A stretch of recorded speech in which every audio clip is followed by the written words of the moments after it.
इतिहासकारों का मत है, दुनिया में सर्वप्रथम जनगणना की शुरुआत बेबीलोनियन साम्राज्य में हुई। आज से 6000 साल पहले यानी लगभग 3800 बीसी में बेबीलोनिया में जनगणना कराई गई। स्त्री पुरुष बच्चे सभी को गिना गया।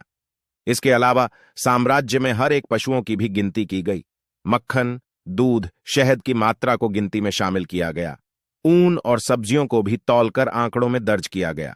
6 साल में एक बार जनगणना के द्वारा प्राचीन बेबीलोनियन अपने समाज के विभिन्न पहलुओं का रिकॉर्ड रखते थे, जिसमें जनसंख्या के आंकड़े, कृषि उत्पादन और अन्य प्रशासनिक डेटा शामिल होता था। जनगणना से बेबीलोनिया साम्राज्य को संसाधन आवंटन नीति बनाने, टैक्स लगाने, सैनिक भर्ती और सामाजिक व्यवस्था बनाए रखने में मदद मिलती थी। 3050 बीसी में इस प्रकार की जनगणना प्राचीन मिस्र में भी होती थी। 350 बीसी के भारत में सर्वप्रथम जनगणना की शुरुआत मौर्य साम्राज्य में हुई। 2 एडी में चीन के हान साम्राज्य ने सबसे बड़ी जनगणना को अंजाम दिया। साम्राज्य में हर एक इंसान की गिनती की गई। जनगणना का आंकड़ा बताता है, उस वक्त जनसंख्या 5.7 करोड़ थी। आधुनिकता के दौर में जनगणना को आधुनिक तरीके से कराने का श्रेय ब्रिटिश, फ्रेंच, डच, पुर्तगाली और स्पेनिश साम्राज्य को जाता है।